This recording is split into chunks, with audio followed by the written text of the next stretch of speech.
All right, everybody. Welcome back to another episode of Sky U Pod. As you can see, it's just me and Max tonight. But thanks for tuning in and joining us here.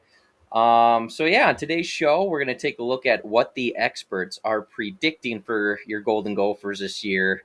Where we think that the Gophers might fare better than what the experts are predicting, and maybe where we think the experts have a valid point. And then we're also going to take a look at what we think constitutes a successful season this year for the Gophers in this new Big Ten. Just a reminder, we are on YouTube. Follow us on X. We're on Apple Podcasts, Spotify, basically anywhere you listen to your podcast. So feel free to like and subscribe. We love if you comment and interact with us during the show. Share your thoughts. It makes it a lot more interesting and more fun for us. Just maybe points of view we aren't thinking of. But that's what we got going on tonight. Max, how you doing? Doing well, enjoying the Yeah, weather. It's finally done raining, but yeah, I know a lot of Minnesota's dealing with some flooding issues, but hopefully yeah, where you're that's listening, you're that's rough. avoiding that. Yeah, absolutely. Um, just want a little side video plug. So last show 2 weeks ago about now we did the Big Ten uniform draft, and shout out to Eric from our friend at the Ohio podcast. They loved your first round pick of the Ohio State Buckeyes. So feel free to go ahead and check out that video. That's up on YouTube now if you missed it live. I got a lot of spoiler alert. I got a lot of hate on X for picking Wisconsin, which I get, but it's not like they were even my top three picks. Um, yeah, Did you but still that win the backfired. poll? Did or who? Yeah, What did they? Did that? I actually didn't look at the final. What the I results did, were? we did not get so that post got like 1,000 views, and we only like 27 people scrolled down and voted in the actual poll. So I uh, wasn't well, gonna take a victory lap with that, but yes, I did win the poll. Majority of Gopher fans voted for me. Didn't hold the Wisconsin against me. I liked that idea, but maybe they did. That's all right. All right, so let's get into the first topics here then. A couple of experts have put out their Big Ten football predictions, just kind of more in general for like how they think the conference will line up.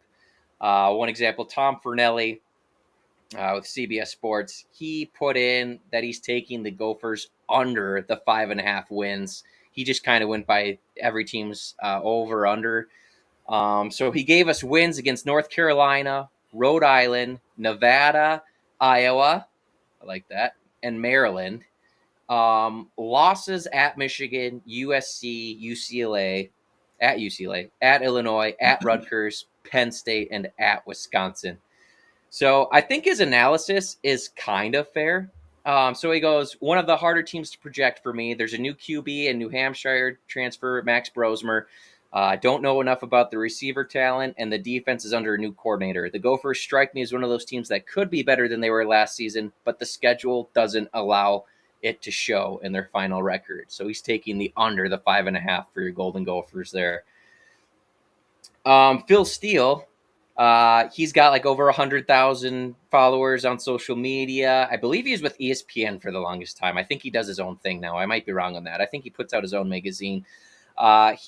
His is behind a paywall, but somebody posted of his Big Ten rankings. It's 1 through 18. He has the Gophers finishing 15th in the conference.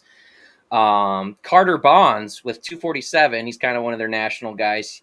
He's predicting a 5-7 finish, and the Gophers finishing 15th in the conference as well.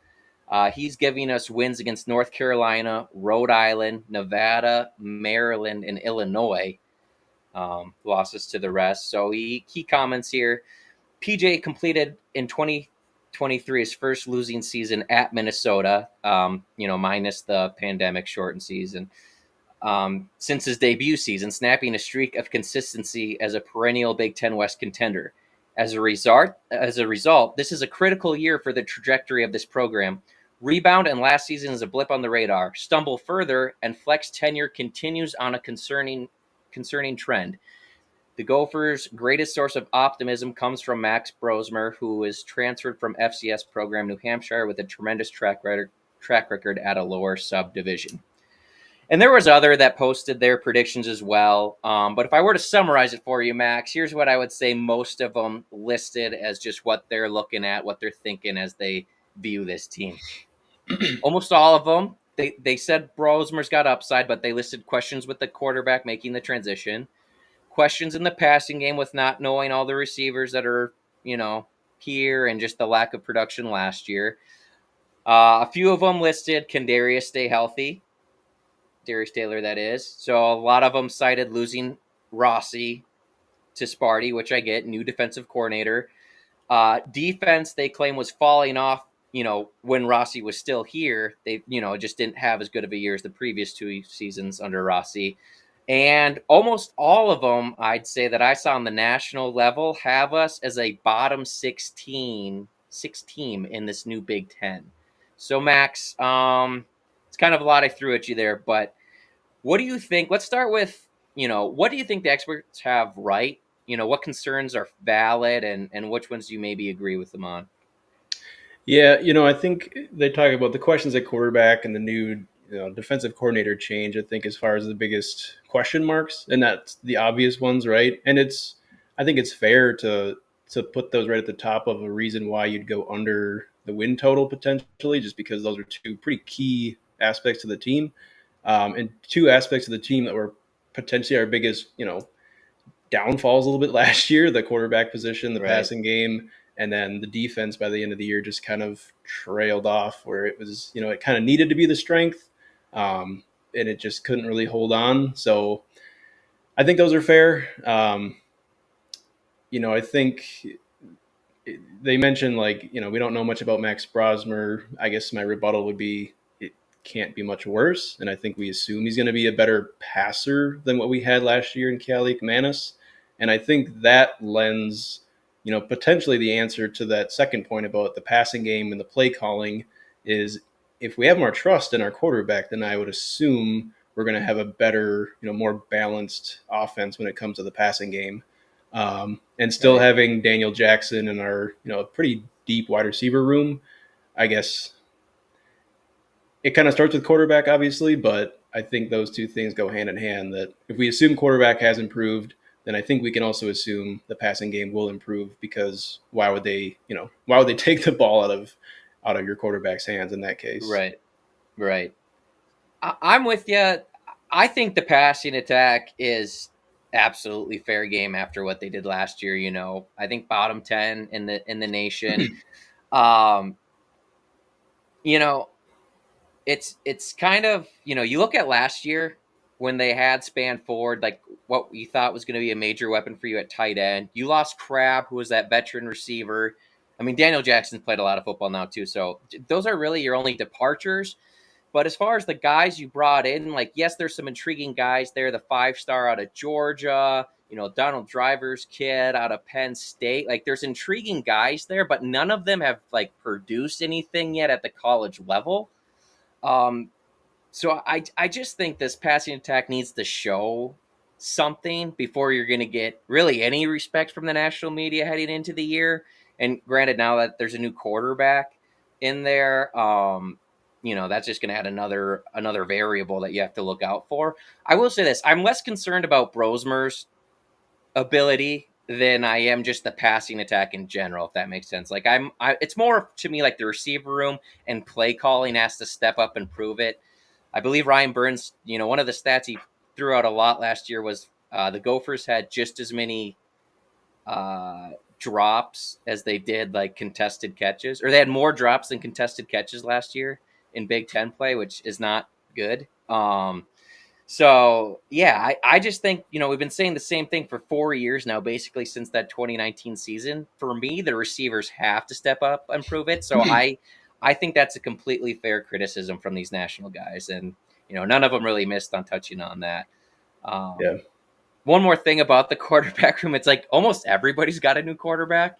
Granted, yes, ours is coming up a level, but I mean, Nebraska's going to start a true freshman. I don't see them getting dinged for that. I don't see, a lot of people are high on Rutgers. I get they have a little bit easier schedule than us, and I think they are going to be a good team. But they're taking a quarterback that we, from what it sounds like, kind of has to leave the program for the most part. So I don't know. I just feel like these media guys give a little bit more break to certain QB situations than others. You know, but it is what it is. And I do think it is a little bit of an unknown of how, FCS and the Big Ten's obviously different. So it is going to be a little bit change of speed for him, but I'm not too worried about him. I think he'll be an improvement. Yeah. Yeah, and the one thing that I guess they didn't really mention, oh, I guess they mentioned the health of Darius Taylor, but I think that's maybe the one key part that gets sort of swept under the rug when the quarterback conversation of the passing game is talked about with this offense is a running team. Like Yeah, no matter what the passing game looks like, I think we have a pretty proven track record of what our ground game can look like, and especially with the stable of running backs we have, the experience on the offensive line, I'm not concerned overall about the offense when it comes, to its completeness. But yeah, obviously the passing game needs to improve to obviously take a load off the running game and hopefully a load yeah, off of Darius's shoulders to avoid the for injuries. sure, But for sure. so yeah, I don't Uh, think the quarterback is gonna you know, torpedo our offense alone. right. I completely agree. And that seemed like a lot of people left it up. Like if their quarterback hits, the offense might be fine. But they are national media guys, so they don't have the actual time to dig into every single team as much as a lot of them like to claim they do. But all right, now let's tee off. Now we get to be homers. What do you disagree with? What do you think is going to be better than what the experts think, or just you know, what are some strengths maybe that the national media isn't picking up on for this Gopher team? Yeah, I mean, obviously outside the running game, the thing that stood out in Fornelli's article or his little clip there was talking about not really knowing what we had for wide receivers and stuff, but like I feel like Daniel Jackson is obviously the top guy. Bringing in some transfers helps. Elijah Spencer didn't get used as much last year, but I think we know he can be productive. Um, so I don't know. I think that's just he just didn't watch us much or Right. didn't see the guys play, which is fair. I get it. There's a lot of Minnesota's not the team to watch all the time, and And how especially many when you're people reviewing were them. how many people were watching when Lemecki went down like second or third game of the Right, year, who was probably easily our second best receiver option last year and the year before that right. even. So yeah. So yeah, like limited sample size and what we've seen on the receivers, but I feel like when you look at all the other, receiver, running back, offensive line, I think the offense will be okay. They're experienced, they've proven it in ways outside the passing game, so not concerned there. Um, the schedule, I, yeah, the schedule is hard, but it's going to be harder for everyone with the new teams coming into the Big Ten. I think, I think the teams that we play make it harder, obviously, but I think the way that our schedule is laid out, I think actually affords us some favors in a way. Like, Yeah. I know we have to go to UCLA, but I'd rather go to UCLA than USC. We get Penn State at home.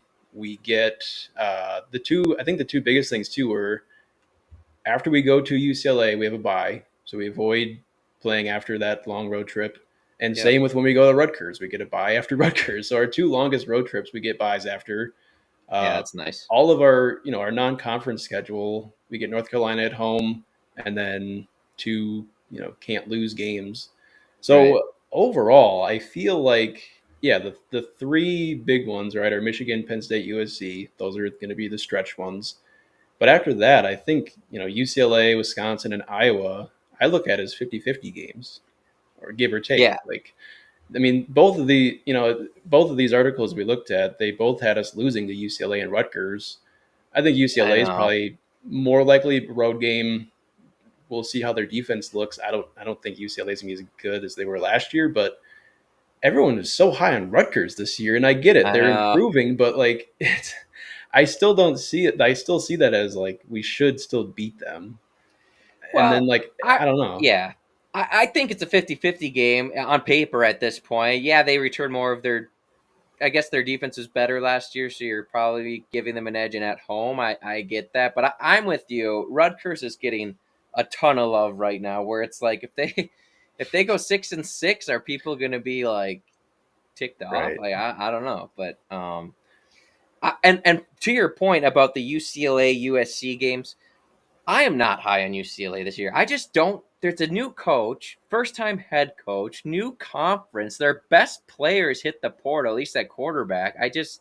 There's a lot to prove there. I'm not saying we can't lose. Like you said, you got to go on the road, but and they were a solid team. I just got to see what they're gonna be like. I guess that game isn't like. I think that's at least a 50-50, if not higher in our favor. I think UCLA should be in that bottom six tier of the Big Ten if you're looking at it preseason. To be honest, Yeah. but a lot of these Big Ten West teams got that treatment. I feel like from the national media, I was going to bring that up. Oh, they have USC or UCLA. It's like it was an L for like all of those teams, and I get it. Like Oregon and Washington were very good programs last year. Probably going to be very good again this year. I know Washington lost a lot. Oregon maybe better than they were last year. But yeah, it felt like the Big Ten West teams got that treatment. Like, oh, it's like there's a new Big Ten, and that stigma got like slapped to basically everybody except maybe Iowa and Wisconsin. I feel like as far as the Big Ten West teams go, and their schedule outlook. So we'll see. I'm not saying that it's impossible the Gophers lose those games. I just think both of those games are more winnable than what the experts are giving us, especially USC at home. When their defense Yeah. hasn't been great, if you're able to run the ball on them and then you're almost playing keep away to an extent, or if they don't score every drive, like I just got to see how it's going to be. I'm not saying we're going to be favored in that game or anything, but I don't think there's no shot we win that one. So here's the thing I gave them like half credit for. Like a new defensive coordinator, that's always going to be something you kind of got to see how it works, but it's not, and you're hired a linebacker coach away from Rutgers. I get it. It's not like you got somebody's defensive corner, but Heatherman has play calling experience. And really, these players are going to be playing the exact same system that they've been playing their whole time at the U here. And, PJ's emphasized like simplifying things down so that's more just running around playing football, less thinking. To an extent, that's a good thing. You got to mix it up a little bit, obviously, against good teams. But I'm not. I understand the concern. I'm not worried about it. He's called defenses before.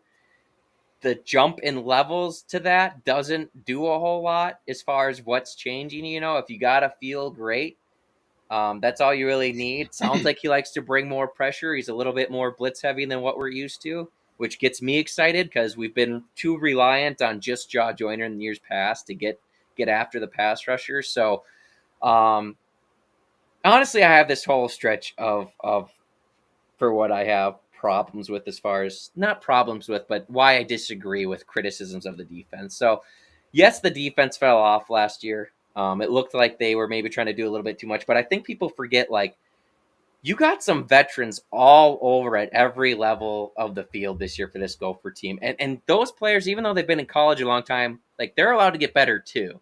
Like you got Strigano, you got Jaw Joyner in their, I think it's both of their last years of eligibility on the end, so they've been here a long time. Devin Eastern has now got a full year of experience playing, plus some in the year prior. So you got leaders right there, and then the D tackles that you're also asking to step in this year. You got Logan Richter; he's in his fifth year.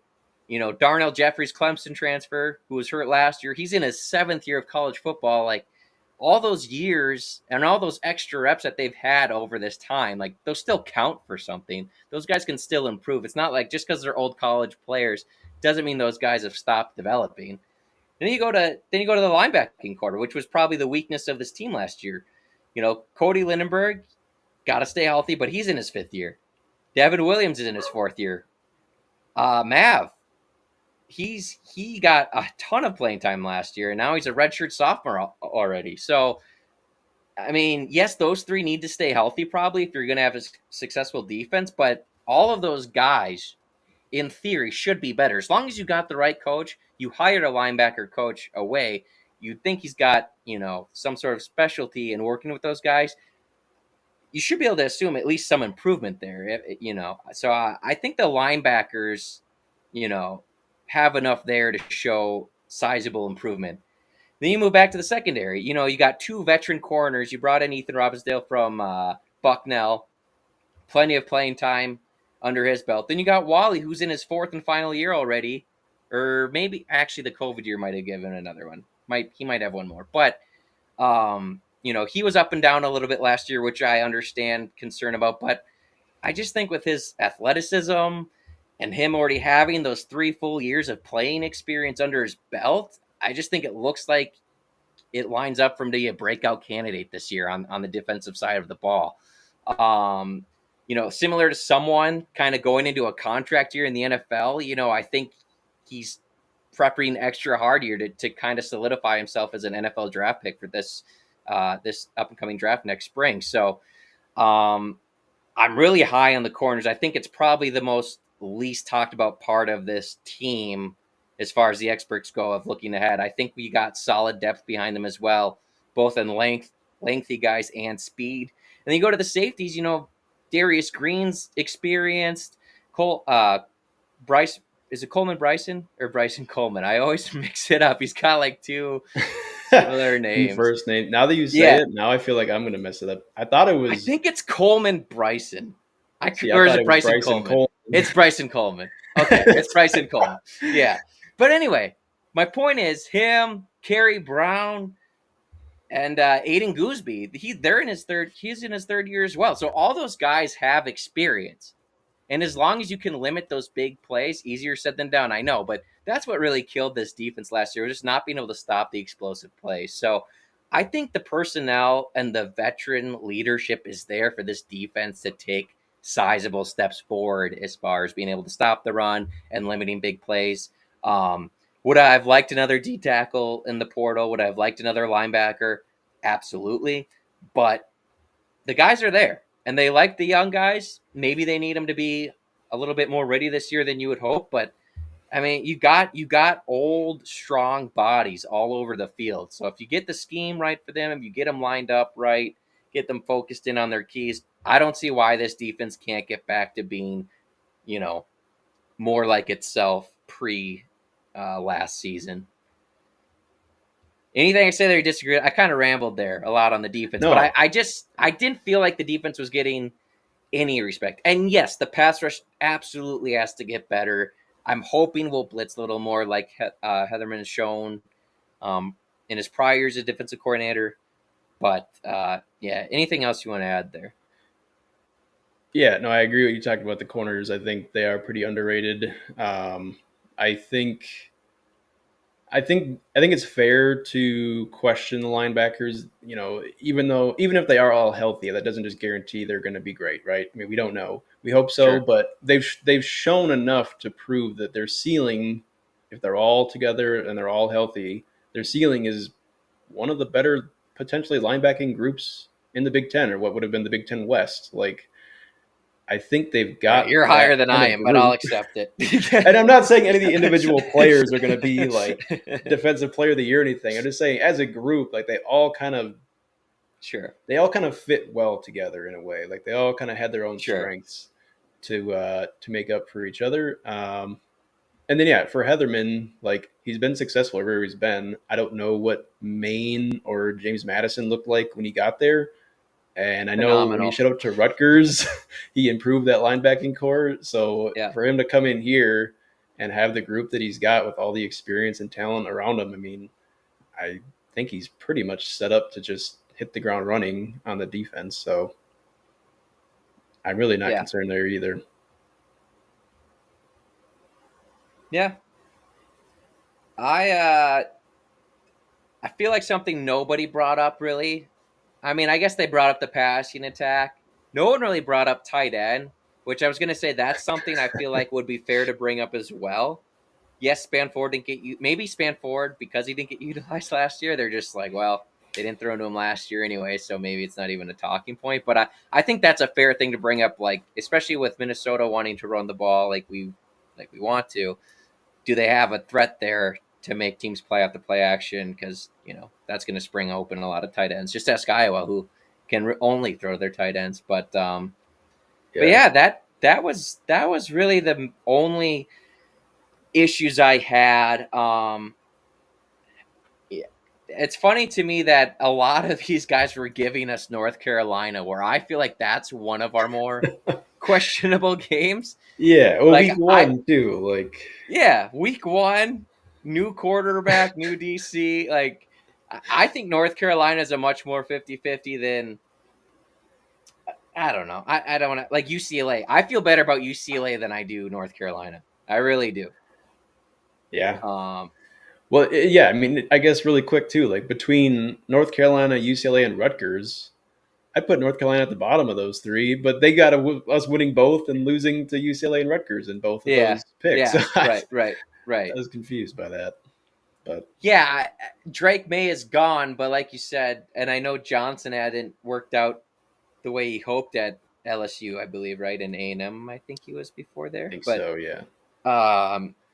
still a talented guy, and North Carolina always has athletes all over the ball, and they return the running back. So I'm not saying we can't win that one. I just think that one's a lot tougher than that one. To me, I got the impression looking at it that they just looked at what Vegas had the spread of like, oh, Gophers favored at home. They lost Drake May. Okay, yeah, we'll give them that one. Opposed to like, a few of them I was reading were sticklers on Illinois, which I get. We haven't beat Bielema yet, but again, if you're looking at the win total, I feel like Illinois is one you Vegas probably is giving us at the same time. But oh well, Yeah. it is what it is. I mean, Um, going to Champaign, that's like it's like walking into the Lions' den. yeah. Shots fired, Max.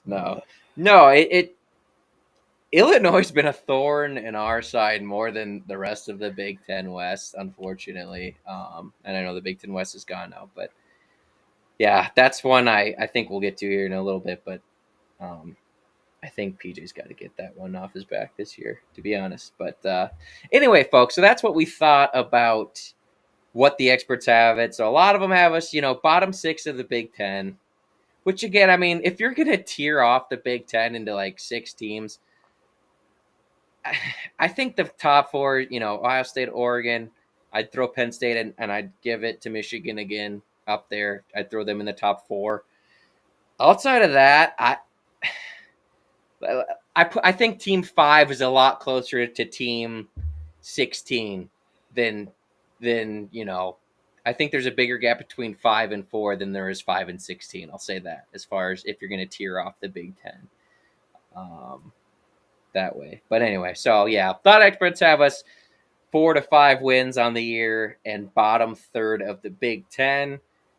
That's not how I see it playing out. Gopher fan, so it makes sense. But yeah, let us know what you think. Comment below or shoot over your thoughts and let us know on that. All right.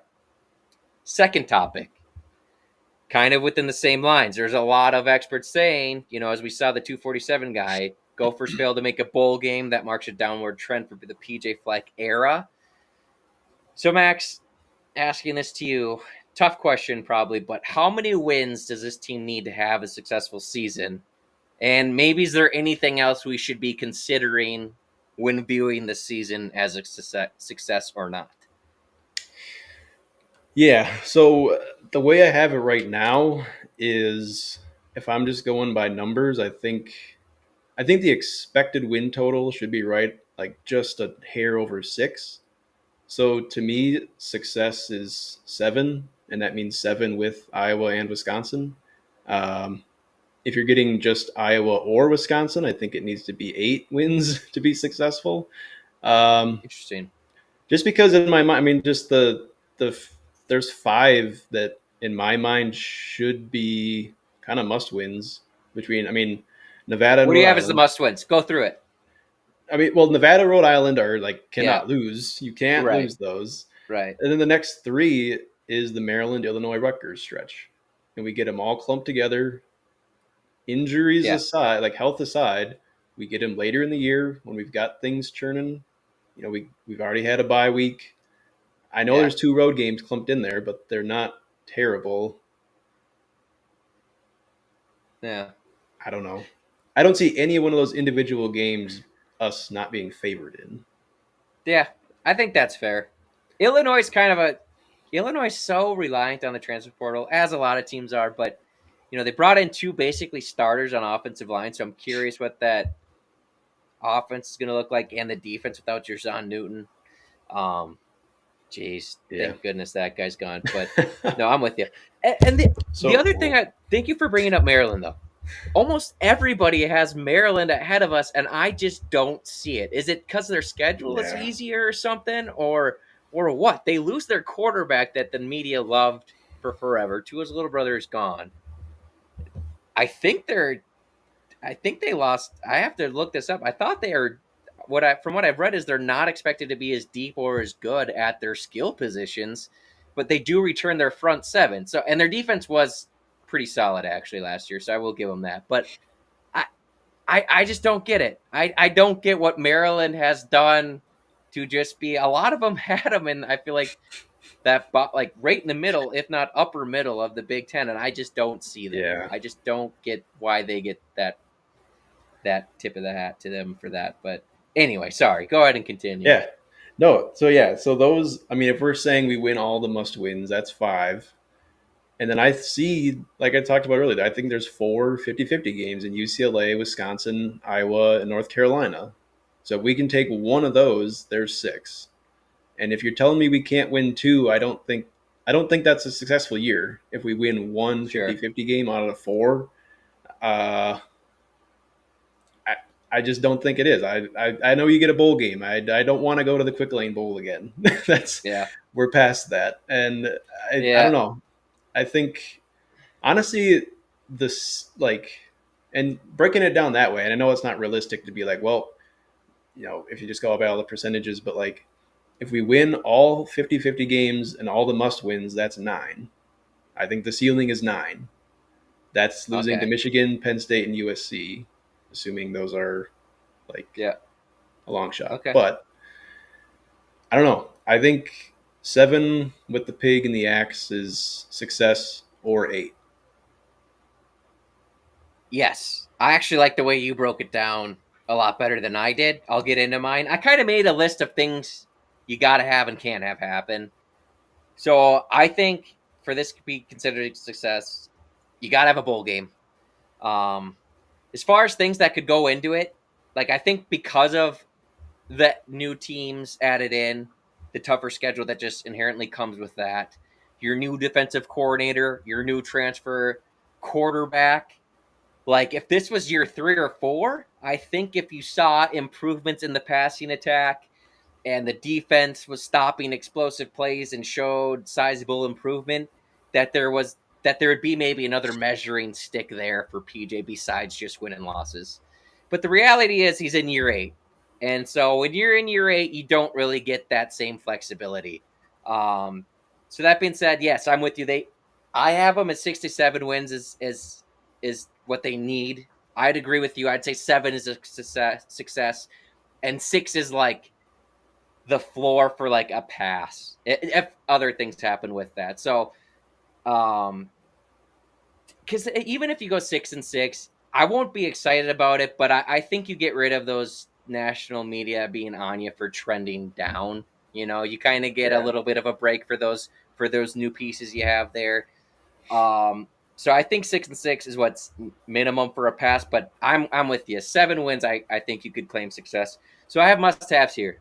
You got to split one. You got to split the big two, Iowa and Wisconsin. That's the one the fans care most about.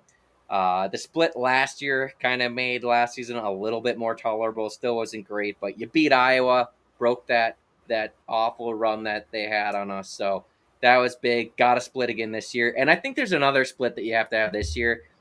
I mentioned it already.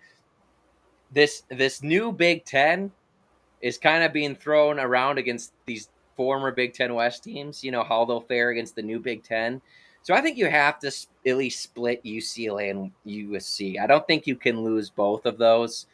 And quite have the successful season you're looking for. I just think people are going to hold it against you. Like, oh, look, they lost to all of these middle of the line, upper middle teams of the Pac-12 of old. So I think you have to split those, and I think both are winnable. So I just think you can't lose both of those. And then finally, this one is probably not going to be agreed upon. You can't get beaten to a pulp in every tough game this year. last year, Ohio State and Michigan, like it wasn't even competitive. And I know we were highly outskilled in those games. I get it. But like with Penn State and Michigan this year, yeah, maybe one gets out of hand. But like you gotta go down trying. It's gotta be like, well, they got down, we got down, so we had to like air the ball out constantly, and they start picking the ball up and we're turning. You know what I mean? Like it's got to make Right. sense. You have to have a feel of being in the game, and making it a game well into the third quarter, and not just like, yep, that game happened and they got rolled like you're expected. I know that's inevitable, at least probably once a year when you're going up against multiple great teams, but you just got to be more competitive for me this year. In year 8, when you got your guys, like you singled out this quarterback, you got veterans back, just put up a fight. Like, at least to Iowa's credit, at least they're for the most part putting up a fight. Maybe not as well last year. And I get Michigan was the national champion last year. I'm not going to sit here and cry about it. You just show up a little bit better in those primetime games you're going to get against those Big Ten teams. So that's what deems a success for me, I guess. Don't get humiliated in all of your big games against, the upper tier talent. Split the Yeah. newbies of the West, split the rivals, and I'm with you. I think 7 is that successful win marker. And if you get 8, people are going to be applauding PJ nationally for sure, within the Big Ten for sure. I have not seen anybody outside of Gopher fans predict the Gophers to win 8 games this year, which I think is very, very possible. I differ a little bit with you on the USC game. I think that one's. I'd give us at least a 40% chance. I really would. At home, earlier in the year, new quarterback. I think he's going to be the best part of their team thrown to that receiving core. Um, I don't know. I just think that one's more attainable. But I don't disagree with how you broke it down. I think it's a fair assessment, and probably what most people have, to be honest, when you're looking at the Big Ten from afar. Right. Yeah, and not to get too deep into like the schedule preview. I know we're going to have our breakdowns too, but I think obviously USC is just going to be better than UCLA, but we do get them at home, which I know Yeah, is the advantage there. But I think just the matchup wise, right? Like I don't think we can keep up with the USC if they're just going to fair enough. throw it all over us. That's really the big thing. I think UCLA, their strength is their defense, and their defense is probably not going to be as good as last year, and their offense is. I have no idea. So I just think going on the All road right. to UCLA is like Yeah. a huge. I just feel like it's way more winnable than USC. And if USC was on the road, Oh, I I don't know agree. that. I agree. You at UCLA is the much weaker opponent. I Yeah, think depending on how the games go before that, we could very well be favored against UCLA. They have a brutal schedule as well. They got a tough schedule. So, yeah, um, that is true. man, Like a lot of these teams, we kind of catch at the right time, which you can that's read how I into it feel. however much you want. But it's one thing if it's like one team, but when it's multiple and it's all the ones that are kind of you're gonna have to upset, it Yeah, helps to at least yeah, get one of absolutely. those. So, Like and that's looking like, at, go ahead. sorry, go ahead. I was gonna say like you back to like splitting Iowa and Wisconsin. We can split Iowa, Wisconsin, and still realistically get 8 wins. Like that's just the way Oh I yeah, look at it. Like that's where I feel like this 5.5 win total is crap. Like yeah, I'm not saying it. I'm not saying it's impossible. Like I still have our floor at 4, but when the right. floor is 4 and the ceiling's 9, I just don't see. There's not a lot of room under 5.5 there. Yeah. But Let's look at this. So I did put out that tweet. I just want to read through some of about like Gopher Nation's concerns that the fans share with us as far as looking at what might be concerning. And this was probably the most popular one from our from Norwegian Gopher, who's a great follow on Twitter and also got their pod of their own. We Live for Saturday, so feel free to check them out. His concern: will PJ keep his foot on the gas and not go into a shell when he thinks he can just rely on defense and the run game to run out the clock? Can he be more aggressive and play some FU football now that we have a healthy Darius and an upgrade at QB? That is spot on, in my opinion. my questions about the passing attack, a little bit about receivers because they got to do a little bit better at more consistently catching the football. But I think the ball was not greatly thrown last year either, so that's part of it as well. I have less questions with personnel and more on the coaches in charge. PJ for sure, and maybe more than ever. I've always given the offensive coordinators breaks because PJ has been very conservative with every offensive coordinator, and I still think that is the top issue. But just with Harbaugh being his first time offensive coordinator, in this role with us and being the first time QB coach with us, I just got some skepticism, I guess. So that is easily my biggest concern as well. Let's see here. What were some others? Linebacker play / health and the passing game. Yeah, I think the linebacker depth is probably my biggest concern on the defense and just generating more consistent pass rush, which again is probably another one we've talked about a lot over the last few years. Um, yeah, still the play calling. Joey Boatwater, can't disagree there. Uh, Danny Sharon wanted more depth at defensive tackle through the transfer portal. Time will tell. Yeah, I agree too. But when I went back and looked at it, I feel a little bit better. Just that we have those older bodies there. Yes, they haven't played a ton for us, but they're all older guys. The system's not changing, so they're going to know their roles, and it's never a bad thing having upperclassmen out there in the trenches. They just bigger, stronger guys Yeah. out there. So I'm feeling a little bit better at that one. So Yeah, I feel like the D line position, it maybe looks like we don't have a lot of depth or didn't have a lot of depth. Um, but I just think it had more to do with the rotation not being as even as like, it's sure, not like there's no one there. So yeah, I don't know. Maybe they're not playing for a reason. Maybe that's the problem. But right, right, we got guys. yeah, But but yeah, that was everyone's concern, and I I think I'm betting the over. To be honest with you, I'm taking the over 5.5 yeah, games. I think a lot of the comments these national guys made, while I get it, and I'm not saying that not all of them are fair, I just think when you dig deeper and look at this roster, again, to me, it's just when because I had a lot of those feelings as well looking at it. Uh, but you take it, especially on the defensive side of the ball after how they performed last year. There's just so many guys back that either have a lot of experience or just upperclassmen in their fifth and sixth year. Like that's got to count for something, especially when you're going back to simplifying the defense overall. I don't know, guys. I just have high hopes for this Gopher team this year. I think we're going to catch a lot of teams off guard. We know PJ feels the same. So definitely looking forward to it. We're getting closer to Gopher football.